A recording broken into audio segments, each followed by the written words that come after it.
Where are you an anarchist?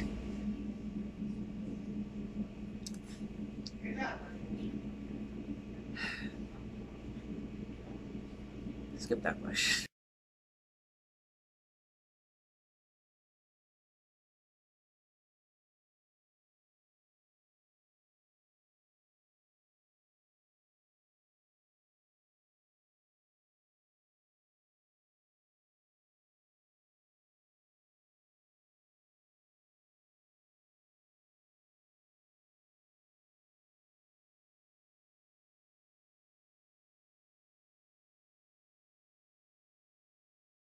Hi. So let me see what's first. Really? I have to start with this. Like the most complicated, most important question at the very freaking beginning. Alright, whatever. What is the meaning of life? Meaning. Semantics. Well, what is meaning? What is meaning? You see, it is us.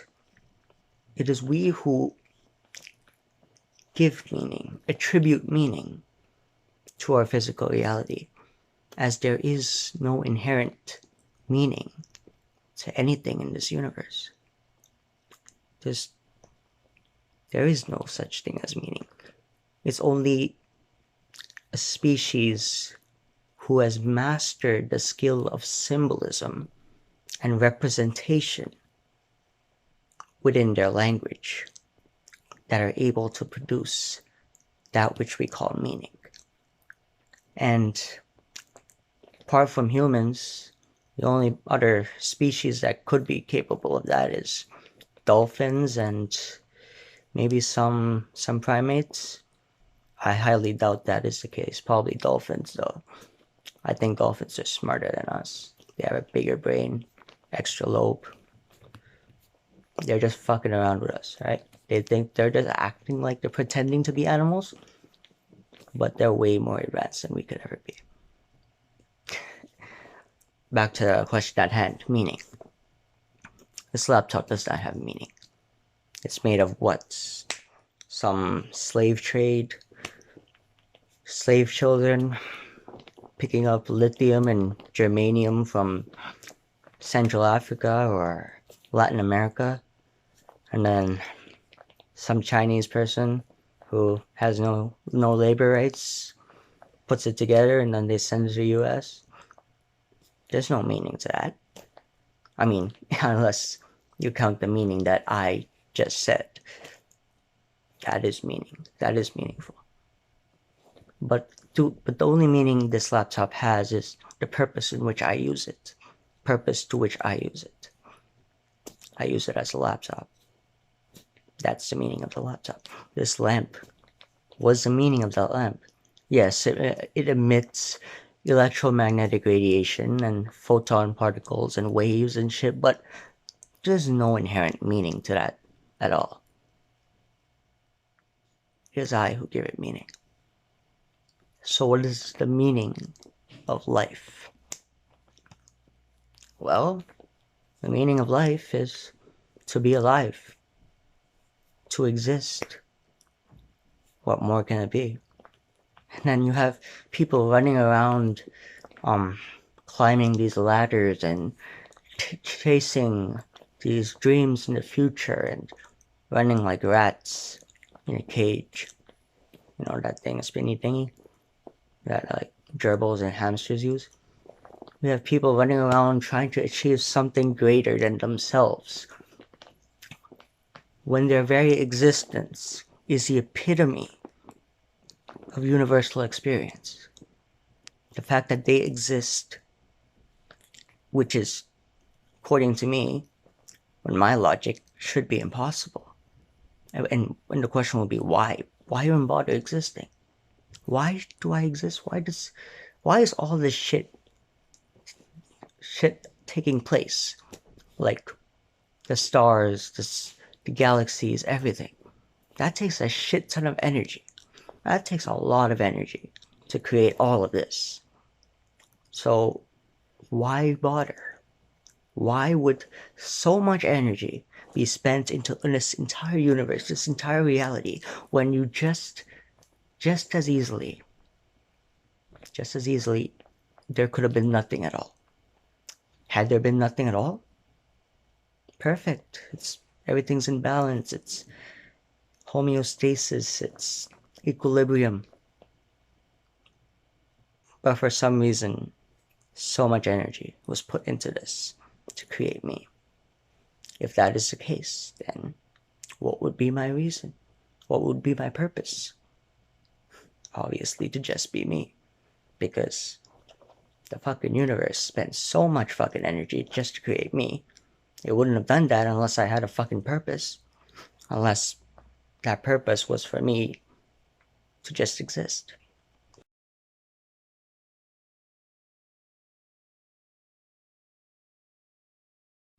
Okay, so the second question. What happens after we die? Okay, well, the most logical answer I could give to a question like that is, what happens after we die is nothing. Nothing happens. But what does that really mean? What is this nothing I speak of? What is nothing? Because I've never encountered nothingness before. I do not know what that is. Does that even exist? Well, what do you think nothing is?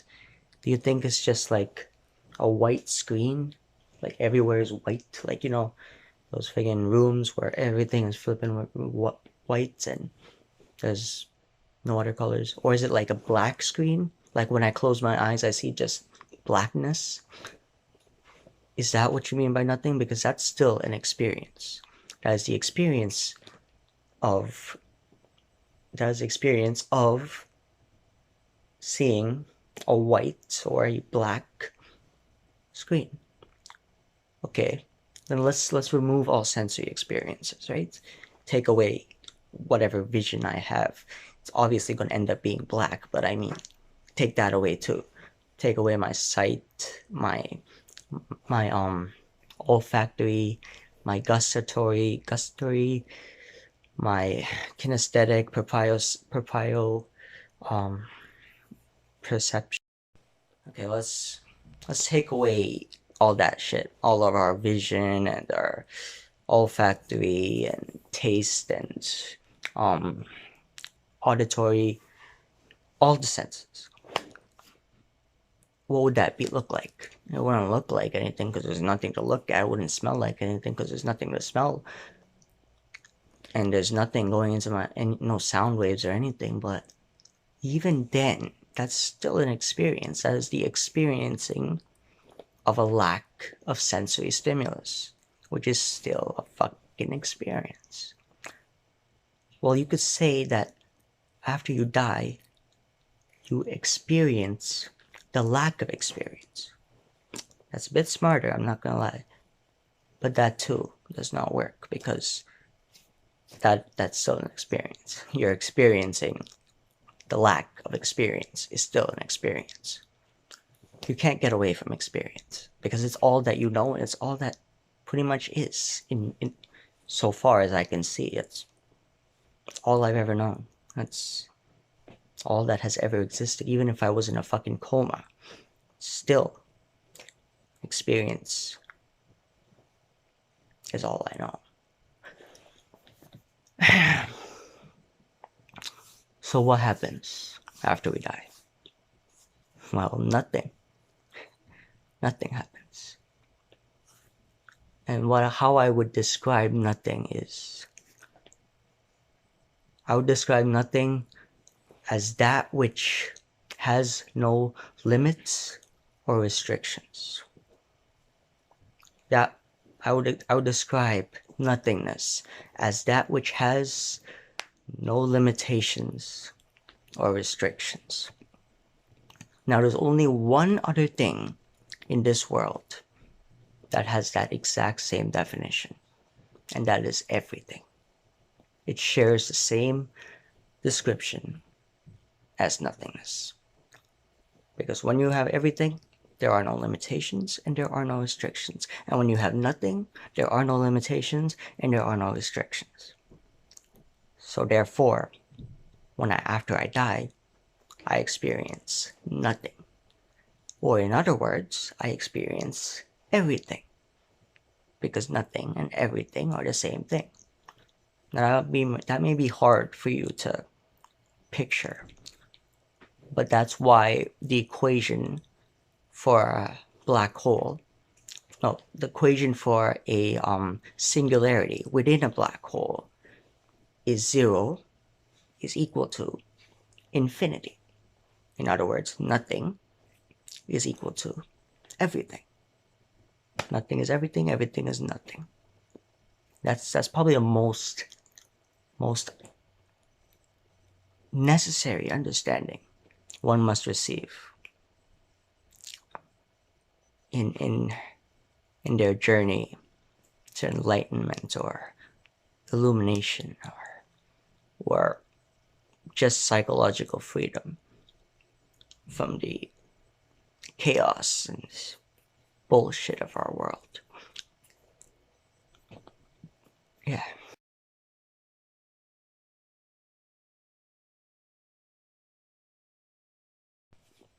Okay, third question. Do I believe in God? I'm gonna be flat out honest. I am a panentheist, which is pantheism with an N added to it. Pantheism means I believe that the universe is God and God is the universe. And panentheism is, well, okay, yeah, the God did create the universe, and the universe is running separately to God, but God is still that universe, and the universe still came from that God. No, not came, is actually that God. Okay, God is everything, but everything is allowed to flow within its own divine structure, its own divine nature, without the interference from God. Yeah, that may be a bit complicated, so I'll make it as simple as I can. I'm going to use an analogy that was introduced by Alan Watts, who was a British man who was well known for interpreting Eastern philosophy to the Western culture at the time. Yeah, that was like the 20th century. And yeah, he was very well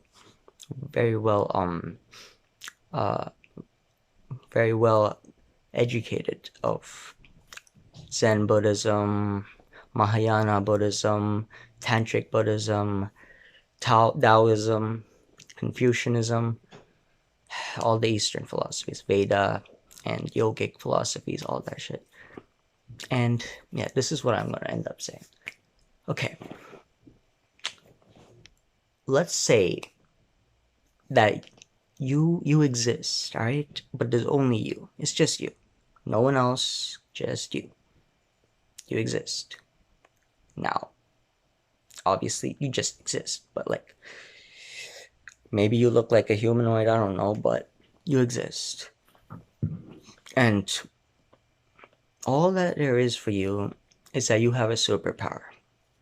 Okay? You have just one superpower. And that power is that you can create your own dreams and that you have full control over everything that happens when you dream. Right? That's your superpower. And okay, that's a pretty great power. Obviously, time is subjective, so in that sense, what feels like 70 or 100 years is just 5 minutes or 10 minutes. Hell, it could be a moment. How fast is a moment? Well, that's faster than you can blink, faster than your thoughts. It's really, really fucking fast. It's a really big number. But yeah, you have that superpower. Okay, so what would I do if I'm in that situation? Alright. If I was in that situation, I would dream the perfect life, you know? Fancy cars, dancing girls, strippers,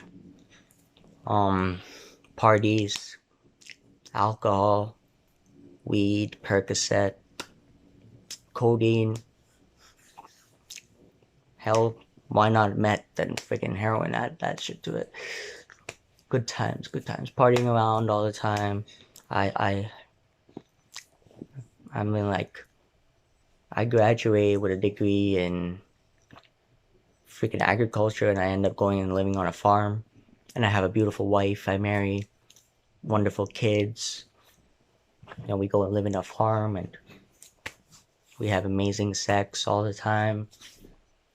No condoms, all that shit. You know, all wonderful stuff. And then you end up growing old with your kids, and then you die, and then they take care of the farm for you, and wonderful life. But then I kind of get bored of that. I would get bored of that if I had to dream that again and again and again. Eventually, I'm gonna get bored of that life. So what I would do is that this time I'm gonna make my dreams a little more adventurous. And how would I do that? Well, I want to dream a dream where I can save princesses from dragons and fly in a flying car and travel, like race with other cars, and we all fly and do some crazy shit. Like we and I had the sword fights, and oh yeah, I can get a lightsaber fight freaking Darth Vader. All those crazy ass spaceships I get to drive around and go over cliffs and like Indiana Jones, like try and find some treasures and shit. Fight with pirates, friggin' fairies and shit. Oh, so exciting shit. Yo, what? I could get to be a Smurf for a while, live in the Smurfs village. Yeah, I want adventure, something exciting, like like um like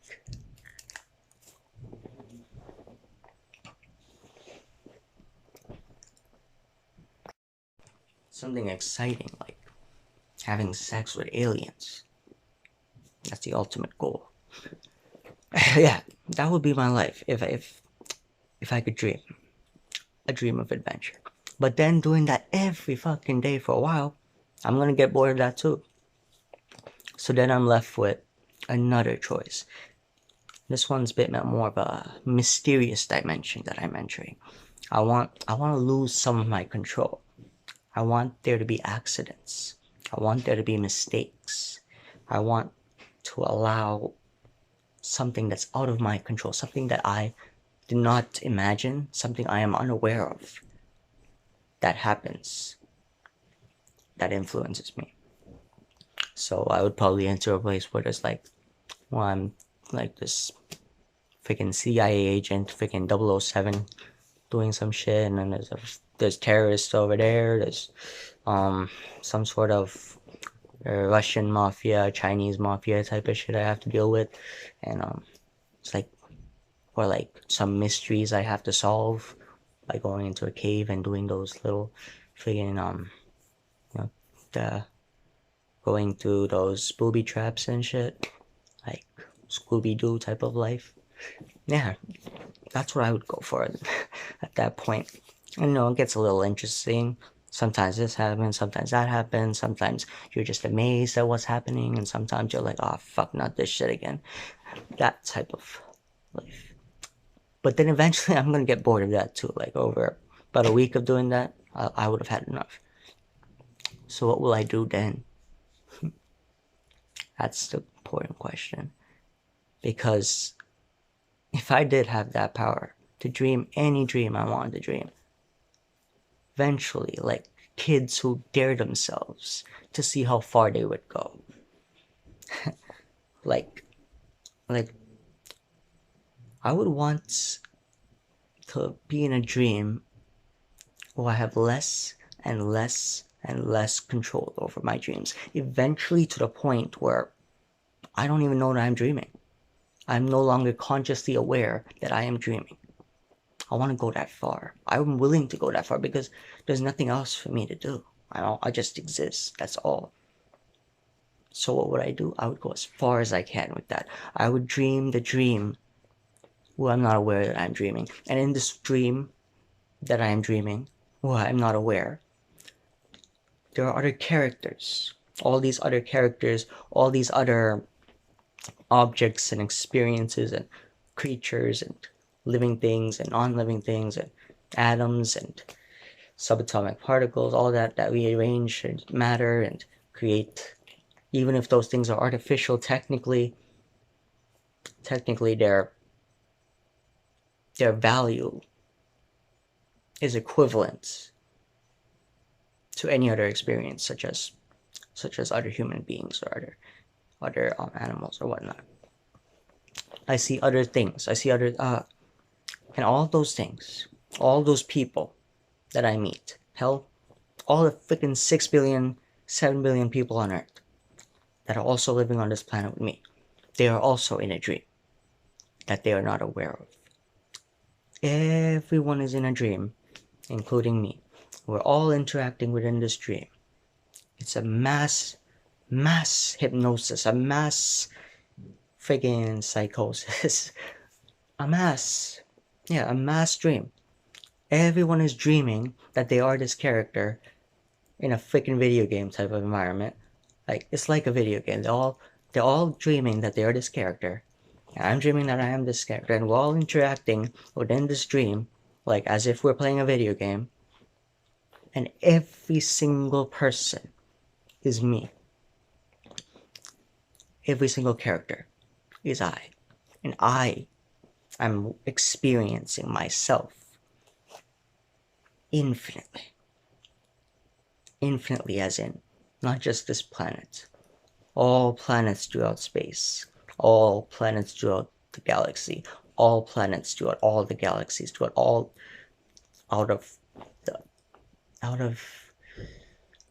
multiverse. Out of the giant clouds of hydrogen gas that are still forming galaxies.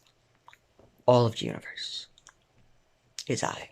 And I, who has created this dream, has gone so far that I've created infinite characters that are also me, who are also in a state of in an unaware state of dreaming. All of us are one. We're just me.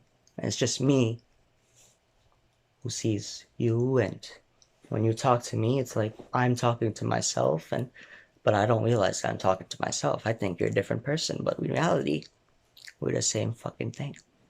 And this might seem as though it's going a little egocentric because I'm talking about myself, as in I'm using the word I, but hell, it works for everyone because we're all the same shit. It doesn't matter if, like, I could say that you are me. You are me, and I'm talking to myself. I could say that, but it will be just as true to say that I am you, and I am not real.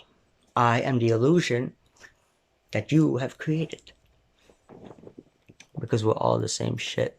We might not look like that right now, but once you die, you'll see. You'll see that who you really are. And then you'll realize who you are is pretty much what everything is, but also what nothing is. All that exists, all that is yet to come, all that has passed, and all, even the lack of substance. That is you. You or God or Goddess. And then you have dreamt of a dream. You have taken it so far that you, right now, are sitting in front of your computer or phone and listening to the words that I am speaking. You have, if you were given the power to dream, eventually, over time, if time even exists, probably not, but eventually, you would come to the point where you would be right here, sitting on that desk right now, or where the hell you're sitting, and you will be listening to me. That's what ended up happening. That's what ended up. Why the fuck do I have a problem pronouncing these words? That's what ends up happening. That's what ends up happening. What ends up happening is I get to do this shit. If I had the power to dream any dream I can, eventually I'd end up here, sitting on this fucking mattress, talking to you in front of my phone because my fucking computer is a piece of shit. Yeah. Nice one, right? Beautiful, isn't it? Amazes me sometimes. Makes me horny. All day, all night.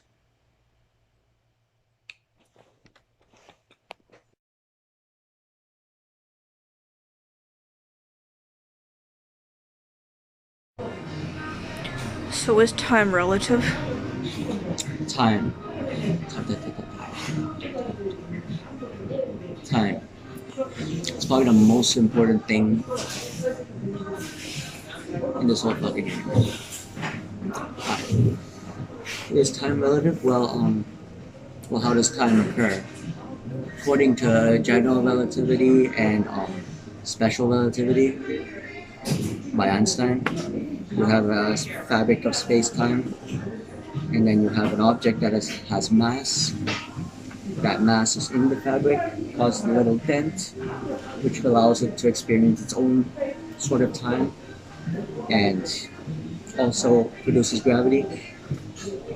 And obviously an object of greater mass has a stronger gravitational pull and is in control of a smaller piece of mass. The reason we experience time the way we do is because we are on Earth, which has mass and therefore experiences its own form of time, has its own gravitational pull, and we also have mass, and that mass is in relation to the Earth. That's how we experience time. So that's why outside of space, the International Space Station, they have to change their times constantly because their time is very different from time on Earth. How is time subjective, however? Well, I mean, if you've ever taken marijuana before, it's pretty obvious how time works because, like, when you get high, it feels like forever. It feels like it's been an hour, but then you check the clock, it's only been like 10 minutes. Because that's what proves it's subjective time. Because if time was subjective, then it would not be. If time was objective, then it would not be influenced by anything that alters your judgment or your subjective reality. So since that does happen, everyone does experience time at their own way. If time was not relative, if time was not subjective, then it would be impossible for us to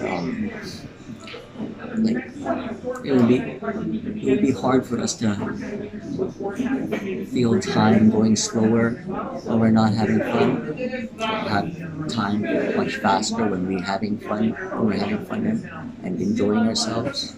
Some people say, like, for example, 2019, I don't know how fast it's going to go, but like, people will, at the end of this year, probably going to be like, oh yeah, that year went by so quickly, or that year went by so slow, or it's all subjective. It's all in here. There is no actual such thing as time, because time is an illusion of energy, and we're also made of energy, so yeah.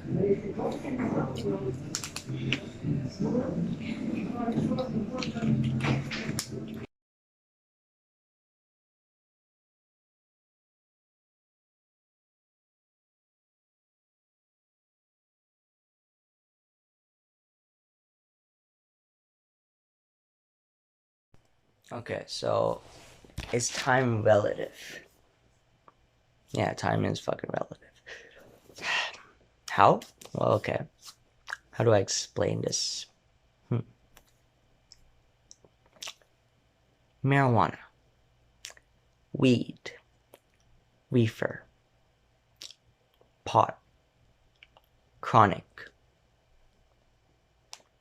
ganja, whatever fucking name you give it. You smoke a little, you get a little head buzz, yeah? Look at the clock when you're high. It feels like 30 minutes have gone by, but it's only been 10 minutes. That's a distortion of time. If that means your mind produces a sense of time. And you should know this because that makes sense. We have our circadian rhythm within our pineal gland that pretty much dictates to the body and to the mind a temporal I don't know what to say. And yeah, it makes sense because we have a circadian rhythm, a clock inside our pineal glands, a biological one, that goes all around.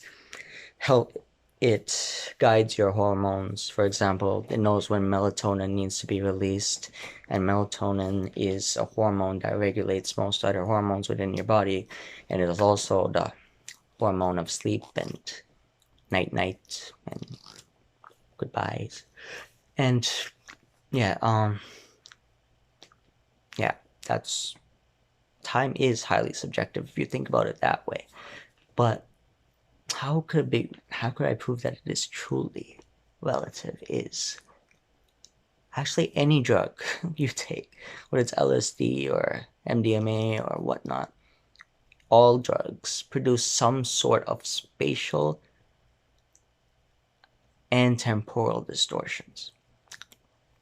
And it's important that I mention spatial as well as temporal, because within Einstein's theory of relativity and theory of general relativity and theory of special relativity, the universe is this. We have a flat plane, okay? A flat plane called the fabric of space and time. Obviously, it's not actually flat, but that's the way we must picture it.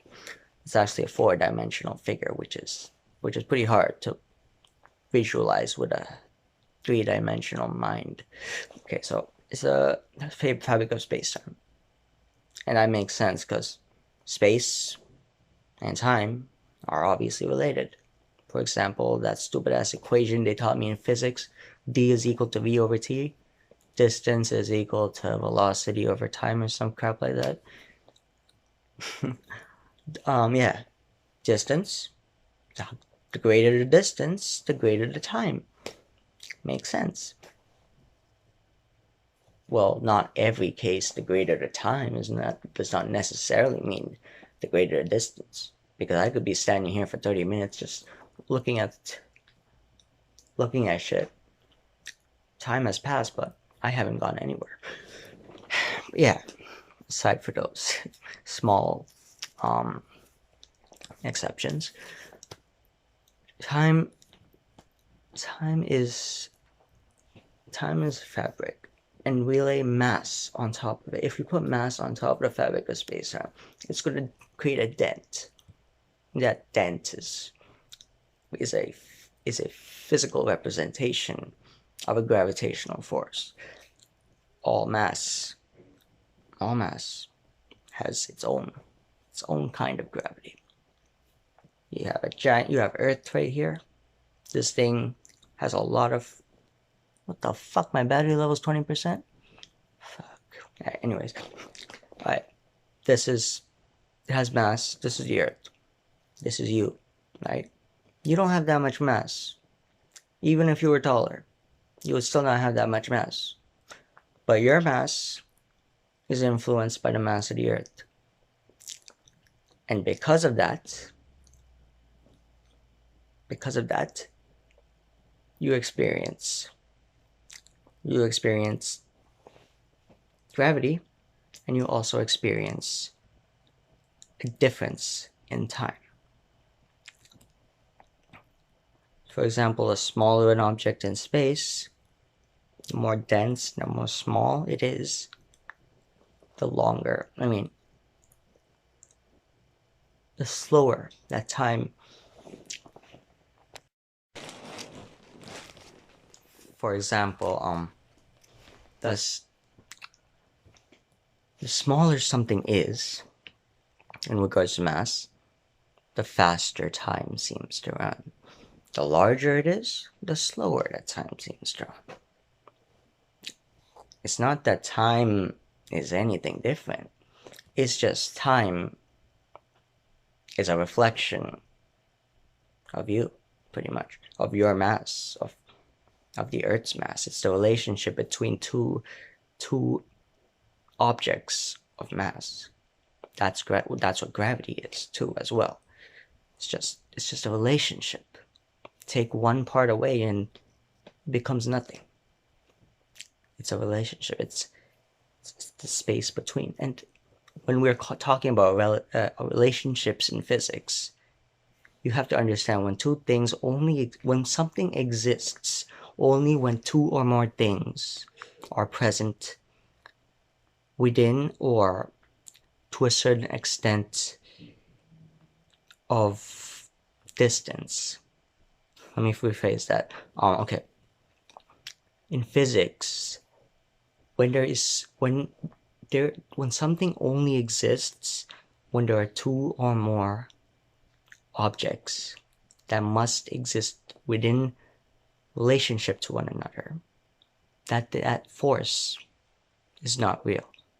It does not really exist. And that is the case with time. If we were to travel at the speed of light, time is going to be very different for us than it is right now. That's also the reason why velocity was necessary in those equations. That's why time is highly relative, because you can see it's relative. For us, it doesn't seem so relative because we're all on the freaking planet. And why not? Like going to International Space Station? Yeah, their clocks have to change a lot.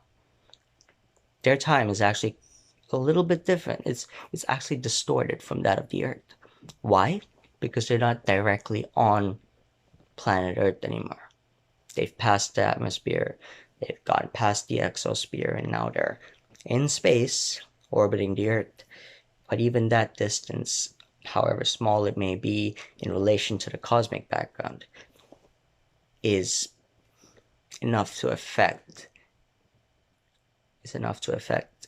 time. Not only that, yeah. And then people will be like, okay, what's the consensus now? Is it 14 or 15? I'm gonna go with what I learned. The universe is apparently 16.3 billion years old, which is a long time. People will be like, what about the Big Bang? Yeah, what about the Big Bang? That happened 16.3 billion years ago. Well, that is because there is no such thing as the Big Bang. Because the Big Bang is not happen. The Big Bang did not happen. The Big Bang is happening. That's what you have to understand. That's a very great misconception. Big Bang did not happen because it is happening. Right now, we are in the fucking middle of the Big Bang. We are part of the Big Bang. This entire cosmic expansion, this entire release of cosmic background radiation, that is occurring now. but our sense of time is different from that of the universe. It's all really, it feels to us like it's as long as 16.4 billion years. But in reality, it's not even a moment. It's faster than a moment. I don't know how to snap, but if I did know how to snap, that's how fast it would be. Actually, it would be faster than that. It's faster than when you blink. It's faster than your thoughts. It's so fucking fast that it's not even fast anymore. That's how fast it is. So fast. And yet it is also eternal. It is also infinite. In a sense of infinity. It is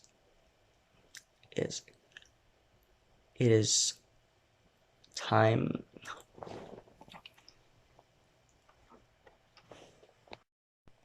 It is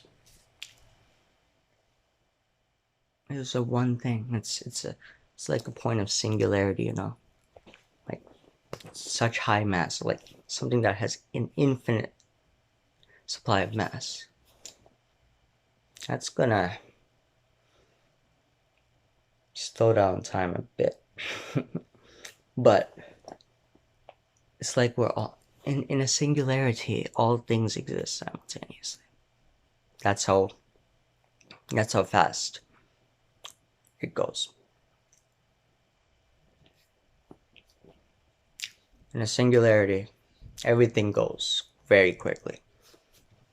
So quickly that time does not even exist at that point. That's what a singularity is. That's where we exist from. That is the heart of the universe.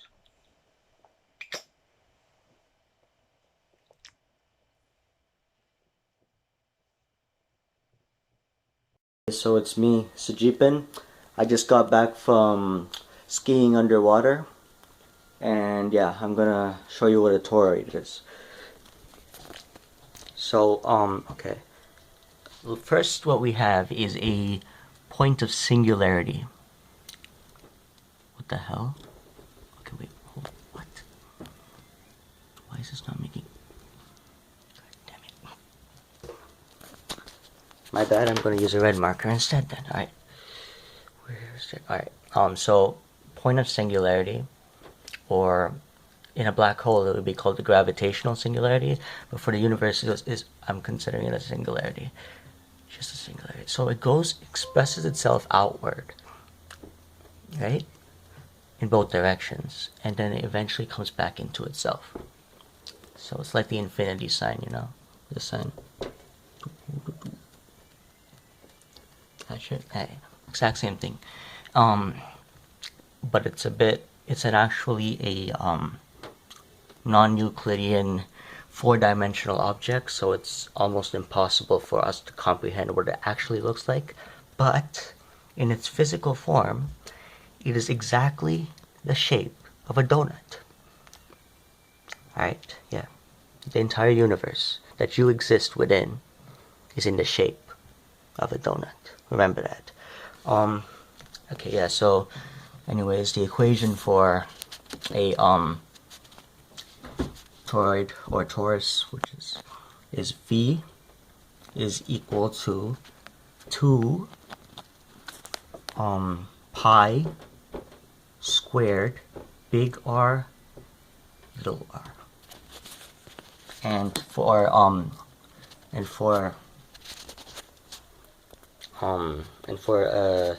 for a Cartesian plane, the equation would be bracket x, y, and bracket x plus y 1. Actually, no, wait, that's wrong. X plus 1 y, and the final coordinate is x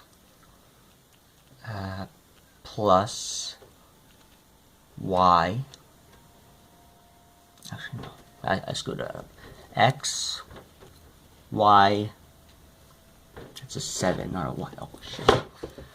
X, Y, and plus 1. Yep, there we go. Hold up, let me go back. So V is equal to 2 pi squared, big R, little r, x, y, x plus 1 y, and x, comma, y plus 1. And yeah, this is how it looks like.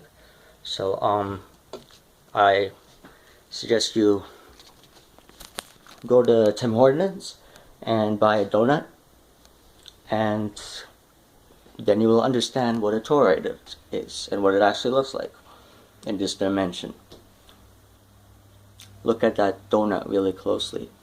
Observe the pattern of energy that flows within it.